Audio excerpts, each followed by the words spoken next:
All right, good morning everyone, and welcome to PyCon ZA, the second day, the 6th of October. We're in the main hall here, and first up today we've got Admire Nyakudya, who's going to be talking to us about leveraging Python in geospatial applications. Now, Admire is a GIS specialist focusing on the use of advanced technology to solve spatial issues. He loves watching cricket, soccer, and rugby. Thanks, Admire. Hi, morning everyone. So today I'm going to be walking you through how we leverage Python in terms of in the geospatial industry.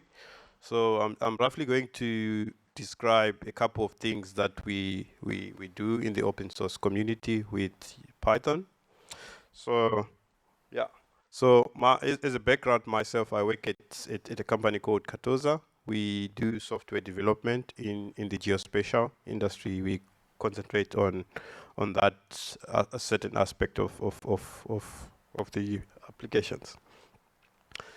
Right. So just to start off with, what is GIS, right? So GIS, the acronym GIS, it means Geographic Information Systems, and a lot of people when they hear about GIS, the first things that come to their mind is Google Earth, Google Maps, all these other things. That's how people visualize GIS. But GIS is more than just Google Earth. Google Earth and Google Maps is just a small subset of what is applicable in the GIS too.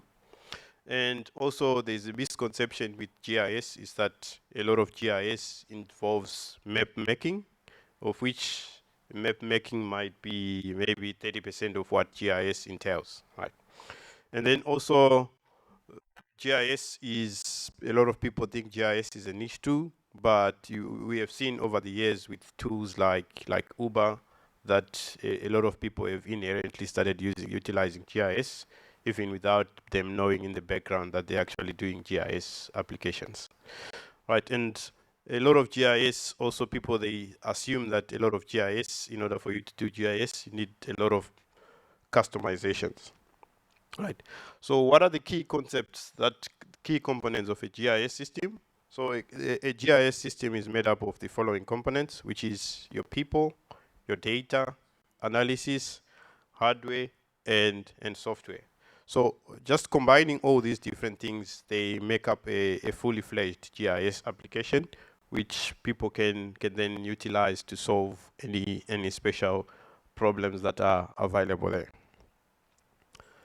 So when we talk about GIS software, right, there are a lot of different softwares that are there, depending on what route you want to go through.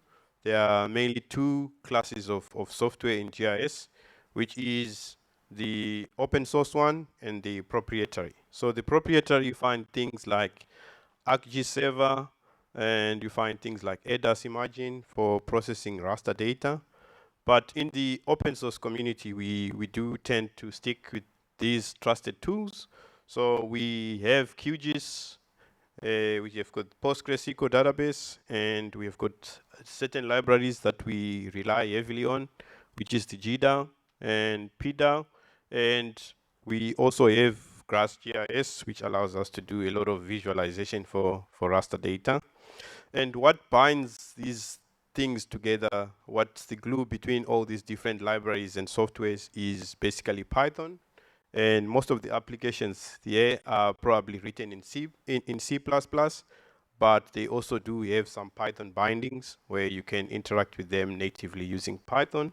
So that is what we're going to be exploring in terms of seeing how best we can utilize Python in terms of doing any GIS processing inside.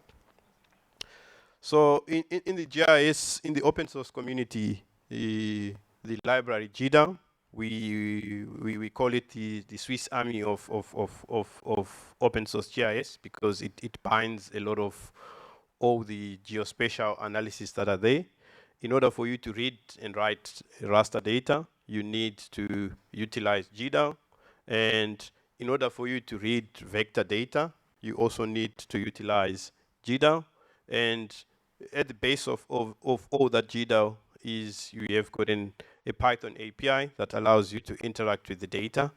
And then you can also run a lot of analysis using other libraries like NumPy and Pandas and all these other processing that are there. So what is it that we refer to in terms of GIS data? So GIS data, when we talk about data, basically as scientists, data can be anything, right? But when we break it down in terms of GIS data, we tend to focus more on the location aspect of GIS, right? So the questions that you can always ask is, where is this river located? Where is this building located, right? That's the most important thing that we as GIS specialists try to find questions to, right? So if you are giving data to a GIS guy, the first thing that they would ask you is there any location in the data, right? If there is no location data, in most cases, the data is just contextual, and they can use it to link to any attribute data. So data can be in various formats, which can be vector, which are your points, lines, polygon, and you've got raster data, your satellite, your aerial, your point cloud, and your 3D tiles. So what are the different methods that are available for sourcing data? Right. So in terms of sourcing data, as GIS people, we tend to want data that is already pre-processed, but besides getting data that is pre-processed itself, we also utilize the process that's called digitization. So digitization is one of the oldest processes of acquiring data in the geospatial industry. So back in the days, it tended to be more manual, but these days with a bit of machine learning, you can automate things like, example, you could get solar rooftops from satellite imagery, and all that can be automatically digitized by machine learning, but you would still need a couple of validation. And then the field data capture, you also need to do a lot of field data capture when you are inside GIS. And also you can do web scraping. So web scraping, there are a lot of different websites that provide data in various formats, and you can utilize all that as well. And then lastly, you also can design your own processing pipelines for spatial data. Right.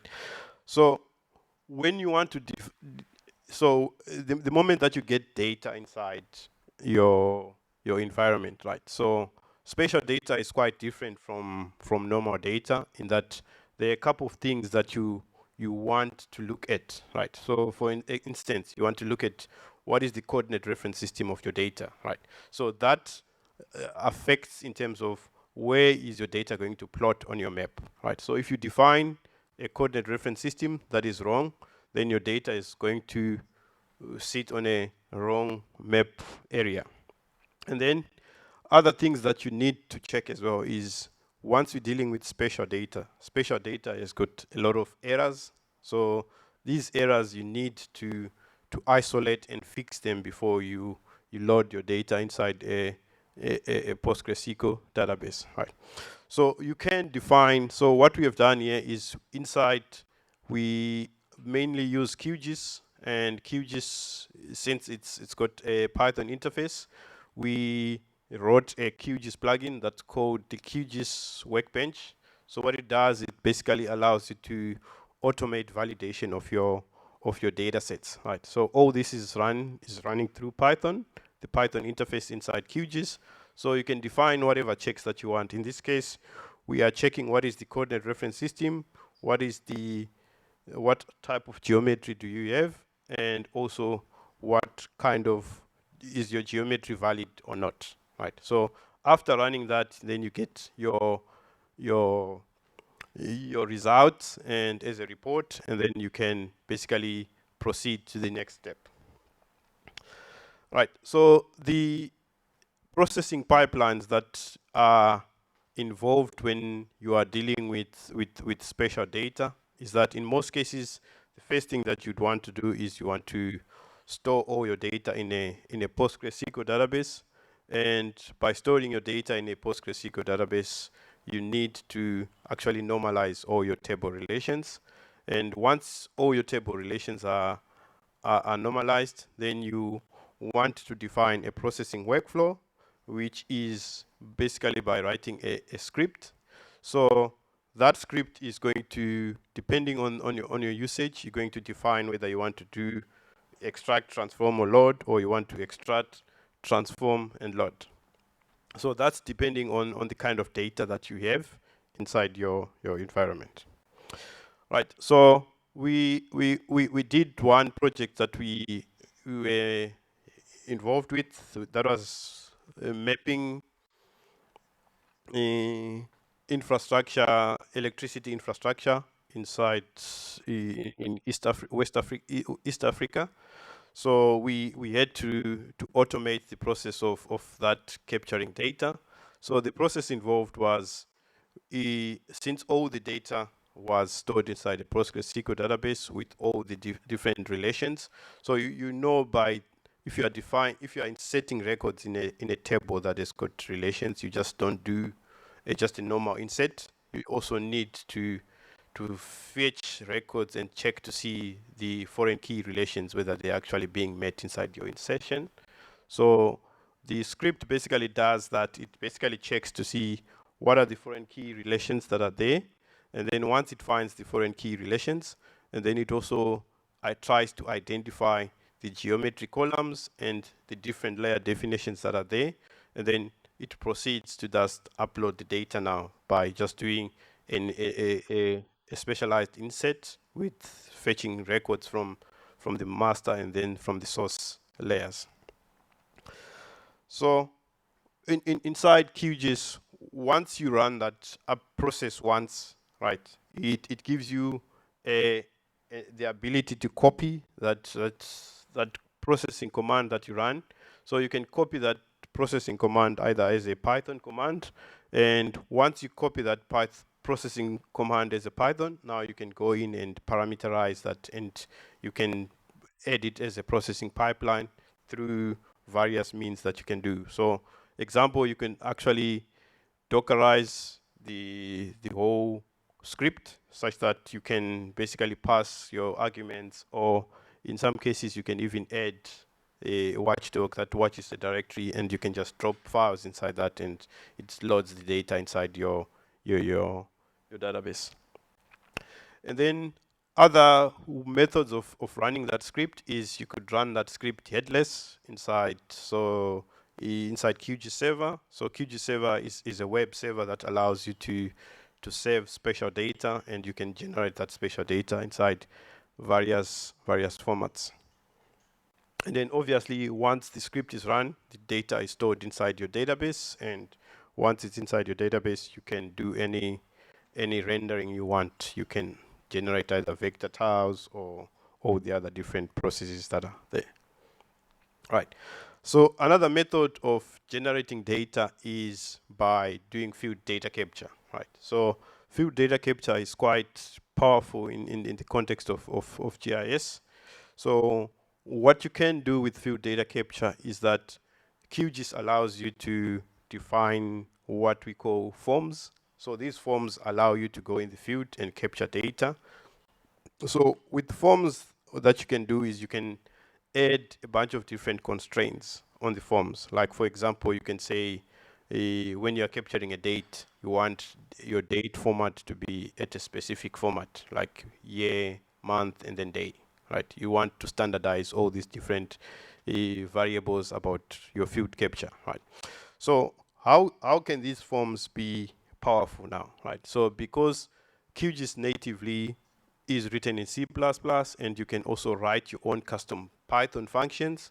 So if there's no function that is native in QGIS that allows you to check for to define any constraint you want, you can also run your own write your own custom Python function that does that. So for instance, with the name field here, you can see it doesn't have name f doesn't have any constraint that is associated with that. So you could say if someone is in the field, you don't want them to be capturing names with those special characters like question marks and all that. So you could write a Python function with basic regex that allows you to to validate that before someone captures data into the field. And then another second means of capturing, of using Python within QGIS is by what we call actions. Right. So actions in QGIS, they are very powerful. They allow, there are various actions type. So the action types basically allows you to define a Python code that does basically one or more functions.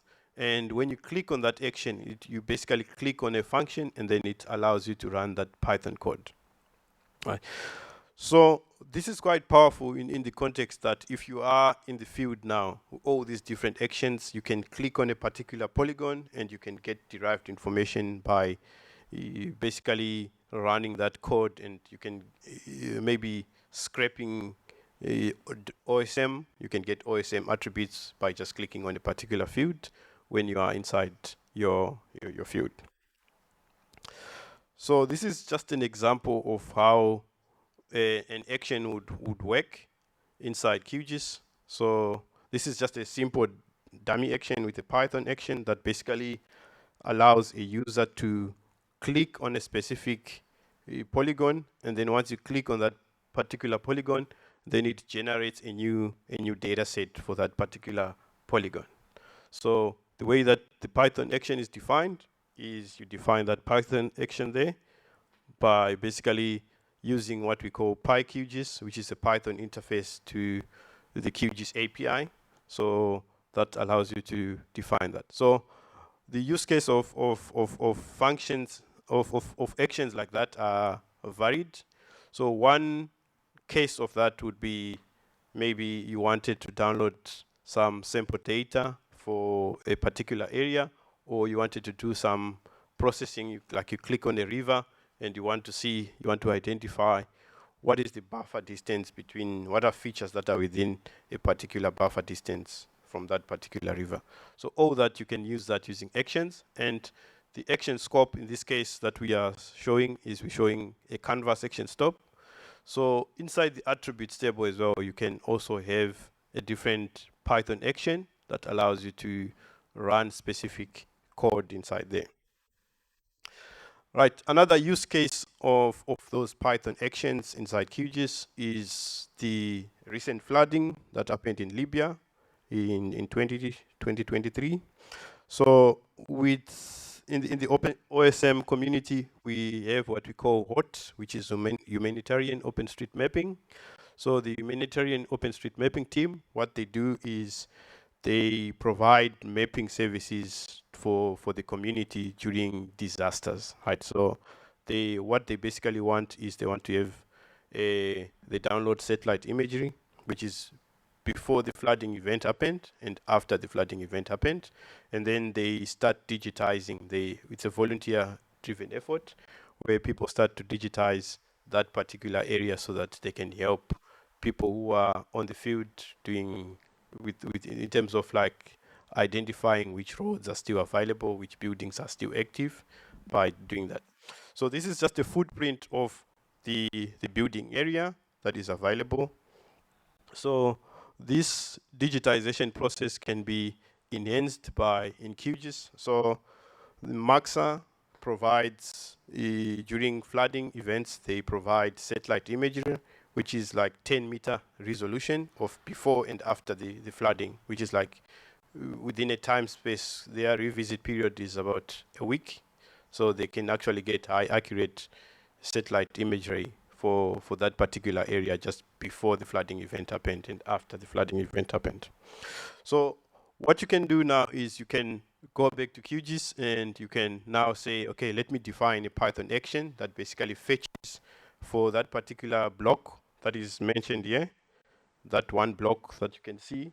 You can now define a Python action that basically fetches that image pre the disaster, before the disaster, and after the disaster. So that Python action can just be, basically their images are stored in S3 buckets, and using QGIS can read using the GDAL library. The GDAL library allows you to read information that is stored inside S3 buckets, and you can basically parameterize to say what is the block information. You can store that in an attributes table to say that's the name of the location, and with the bucket name you can now basically go in and click on a grid, and then it will download for you the it won't download as such, but it will stream the data directly from the S3 bucket, and you can visualize the data for that particular block of tile. So you have a pre-image and a post-image, and then now you can start to digitize that area, and then you can, once you've digitized that area, now you can go back to OSM, and then you can contribute your changes, and then there are people that are at OSM that can validate your changes that you've done, and then that aids in terms of disaster mapping inside for various applications. So each time there's a disaster, you need to just go in and check it at OSM, and you can contribute for that disaster even if you're not available. All right. So I just wanna walk you through one application that we are working with, which is the mapping of electricity infrastructure, which is in West Africa.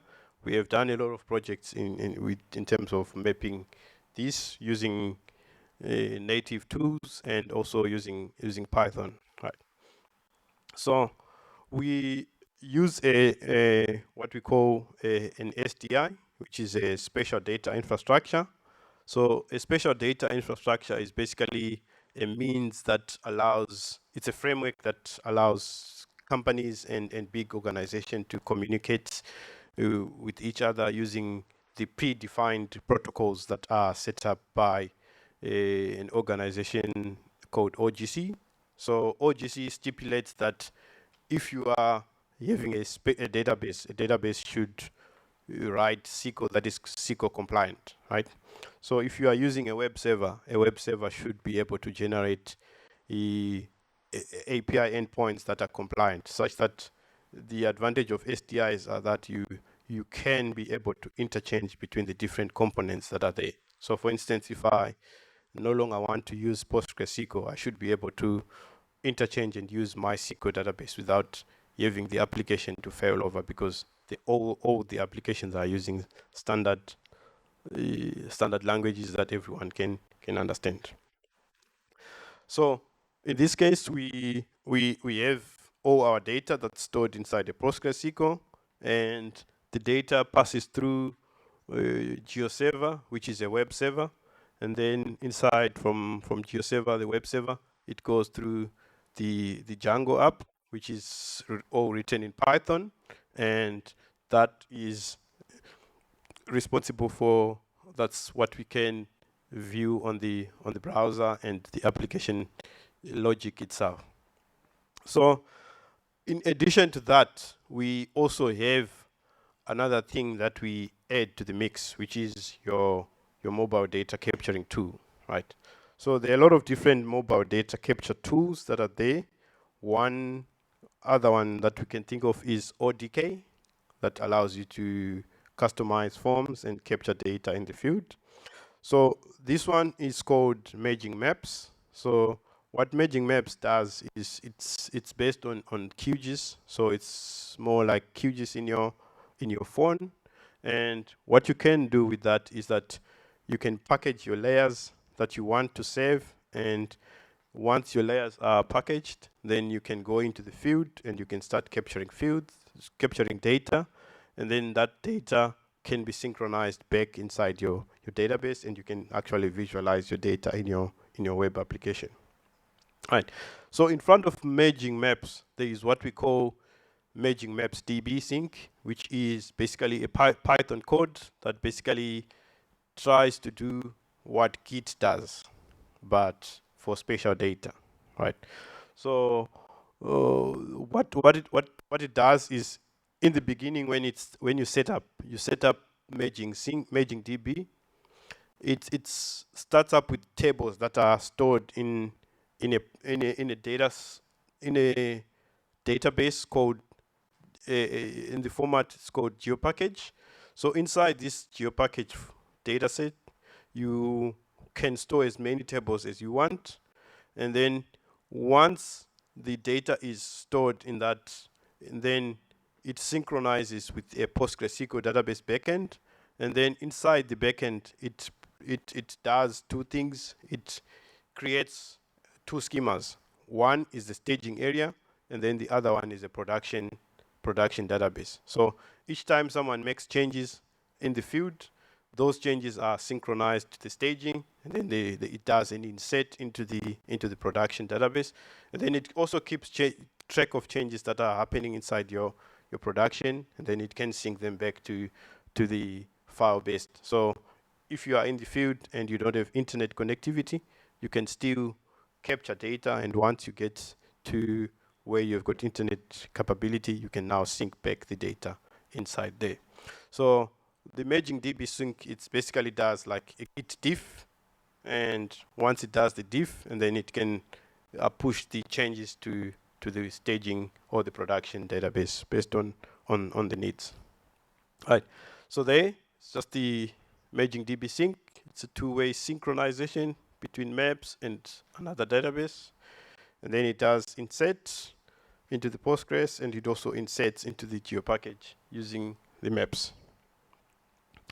So this is just the procedure of how to get that method working. And okay, right. So this is the merging maps diff. Right. So what I'm just gonna show you now is I'm gonna try to do a demo here and show you how it actually works in real life. Let's hope it's yeah, it is, but right.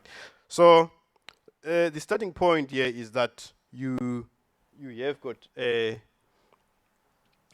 project here, right? So in this project here, we've got a power plant. This is just an example of one data type that we were doing research about. And then the power plant itself, we can capture data inside here. So let's say if I go into this particular part of the country, like here, I want to capture a record. So in order for me to capture a record, I can toggle edit here, and then I can go and say add record. Then I can click on that particular point, and then it will ask me to specify what is my ID, right? So there are some fields that are mandatory and some which are not mandatory. So because I've just customized basic form here, so I can say, and then name,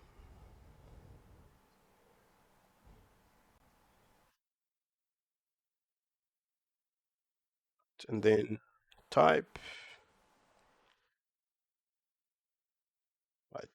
And then once I'm done with this, I can basically go in and say, okay, and then I can save my changes, and then I can toggle editing off, right? So I've got that change sitting here, right? So if I go into my application on the browser, I've got what we call merging maps hub here, right? So the merging maps hub here, it's got a history of all the changes that I've been doing, right? So if I want to push those changes that I've done on my desktop now, I can basically go into my application here. There is merging maps here. There's a project here that's called demo. I can say synchronize. Right, so now it picks up that there's been one change that has been done, which is an insert statement. And if I done some deletes, it would also pick it up. Now I can say sync back this.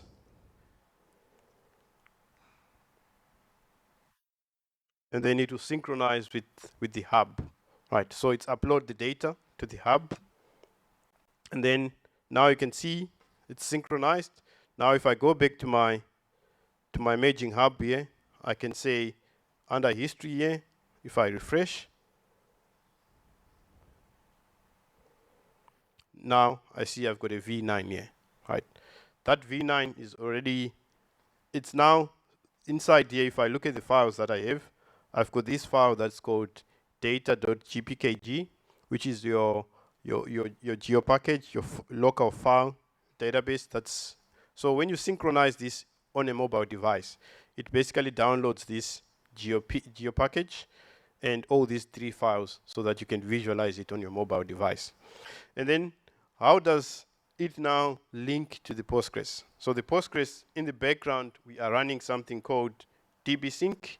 So dbsync here is going to pick up that there are changes that are there. And then once it picks up the changes, it pulls the changes, and then it pushes the changes into the database. Yeah. So there's a pull that happened for V9. That pull is going to be loaded inside your database. So inside my database now, my database is now connected to my web server. So inside my web server here, I can navigate to visualize. Let's see here.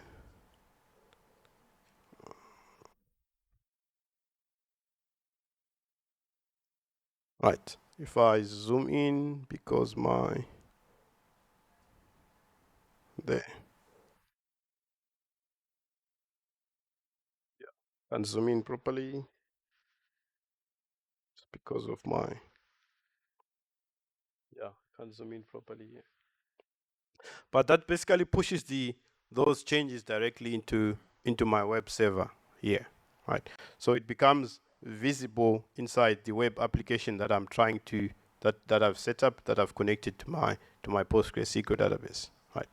So another thing that I can also do is, because it does offer two-way synchronization, I can connect directly to the PostgreSQL instance. If I go into my PostgreSQL instance here, I can check that is the database that is set up to handle those changes that are coming from merging dbsync. Now I can go and say, in the sync data, that is the production database, and I can go and say that power plant, I can say, let's add that power plant to QGIS. And once I've added that, I can make changes directly into the database, and those changes will synchronize back into the application. And then we can view that data set. So that is how we are utilizing the merging dbsync, which is a Python library, a Python tool for basically managing data inside the field, which is, it allows you to do offline and online data management itself.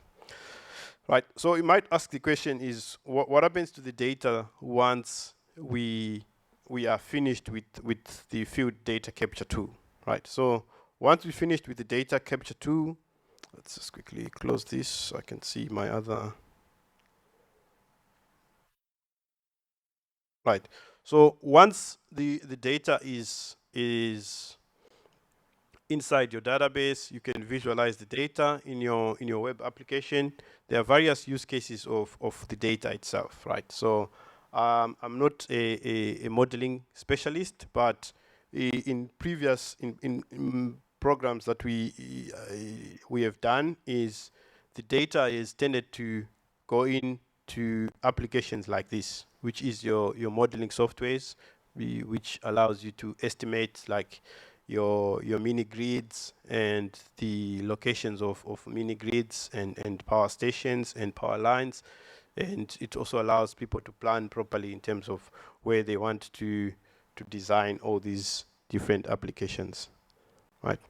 So that's basically how we are utilizing Python inside the geospatial industry to solve all these problems.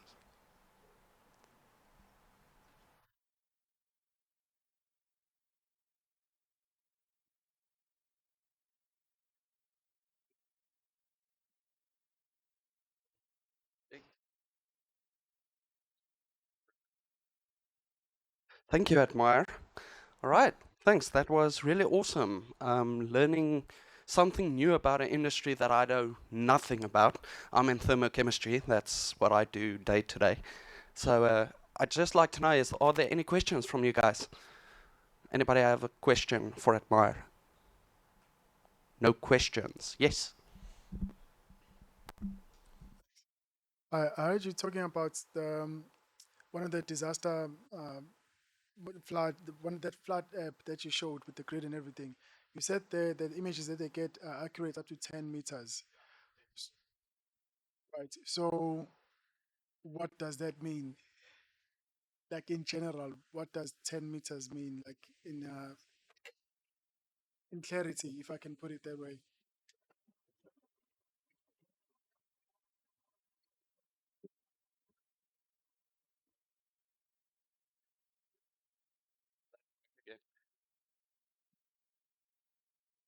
Right. So with raster data, right? So raster data is my let's say you're looking at your photograph on your phone, right? If you zoom in quite closely, you start to see small little boxes, right, on your photo inside your mobile device.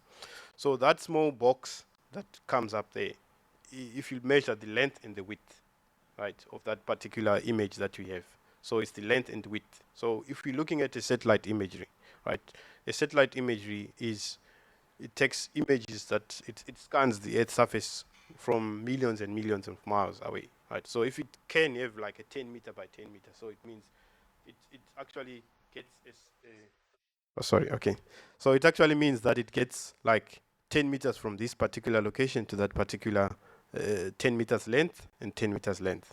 So 10 times 10, that's the area that you can see. So by doing that spatial resolution, it basically means that you can clearly see features that are quite on that mapping platform, right? So if you took at a spatial resolution of maybe 1 kilometer, 1 kilometer is a coarse resolution because you can't really see a lot of detail in terms of that, right? So like for instance, the military, the US military or whatever it is, they might actually have imagery which is like sub 2 meter, but that is like, that allows them to actually identify objects on the map itself to say at this particular location there's this thing there, because if you re-image the Earth's surface like quite frequently, then you can actually notice all the different changes that are happening at that particular location. Right. Any more questions? Nothing else. All right. Thank you so much. We really appreciate it.